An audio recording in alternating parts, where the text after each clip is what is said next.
What's up, guys? Coming at you with another video. This one's going to be a little more in depth. Today we're going to be doing headlights and grill.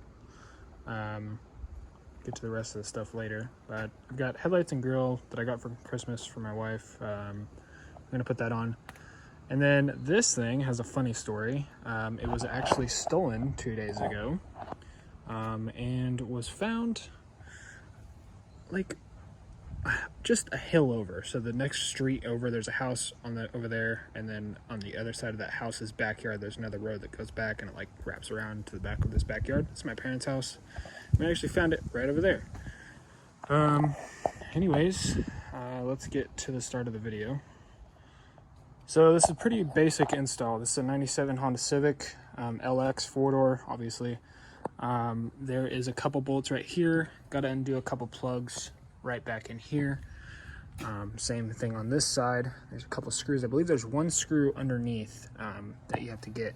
I'm not entirely sure. This is actually my first time ever owning an EK. I owned an EG before that was a 4-door, and when I replaced the headlights it was just 2 top bolts, and I think there was one underneath on the fender well. Other than that, give it a quick look around. Just cheap eBay shit. So I've got an eBay intake. I did it just for the noise. These are DC sport headers. They're actually made for a D16 Z6, so they're actually made for a EG. It's a full 4 to 2 down to 1 depth in the back, kind of like basically right where the back of the motor stops is where the headers stop, and it goes to the rest of the exhaust. So this is catless. I did some decent quality header wrap, and I kind of fucked up on the bands when I did it. I didn't have the proper tools, so I just made work with what I do, so it looks kind of shitty. Other than that, this thing's pretty low miles. It's I believe it's 67,000 miles, almost 68,000 miles now. Runs pretty good. It's a 5-speed manual. So yeah, we'll get started. Okay, so it is 2 bolts right here, and then if you come down to the inner fender well, you pull this liner out, and that bolt is right there. They are all 10 millimeters, and then the headlight should pop out, and then you can disconnect the sensors. There is another bolt right down in there. I don't know if you can see it.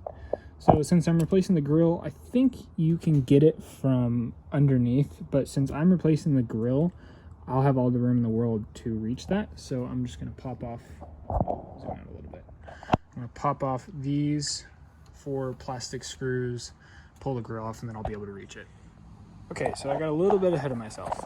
It's not just these 5 screws up top. There's actually a couple screws that hold on this bumper. You gotta take the whole bumper off, basically. So there is a screw up here, which this car was involved in a wreck, and whoever put it back together did a really shitty ass job. They used housing screws, like these ones. So I'm gonna have to go to the junkyard and find the actual parts to fix that. But in that same spot, there's a couple, see where the screw's supposed to be at, and someone put a drill hole through it. So now, since I've got that all disconnected, just go ahead and pop this bad jacky off. And then to get the grill off, there is, let's see, you've got one screw right there, supposed to be one right there, another one right there, and another one right there. Okay, so now that we got the bumper off, I can show you where the screw is. The last screw is, it's right there. This is concerning. All this is concerning. Like I said, the car was in a wreck. Whoever did the job did a shitty ass job of bending everything back, but that will come for another video. Order a whole new front radiator support, because I mean, it's bent. It's pretty obvious that it's bent. So anyways, back to the video. Okay, so now that we got the old headlights off, I can give you a kind of comparison between old and these are new. These are, in quote, JDM style blacked housing lights. Same everything, just put your stock bulbs in it, corner lamps, and it'll all bolt up and fit properly. Soon I'll be getting my LEDs, and then I'll do a comparison between stock bulb and LED bulb. But for now, I'm just going to put my stock bulbs in, and we are going to call it good. Okay, so now that you got the headlights all bolted up, just double check and make sure there's no wiring that was messed up while you were putting it back in or pulling the headlights out.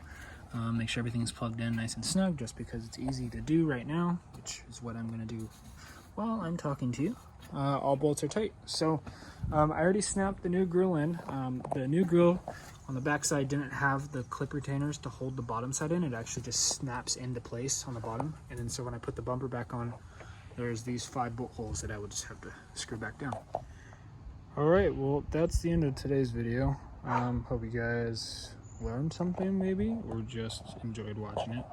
If you did, be sure to like, comment, and subscribe. I've got a lot more things going on.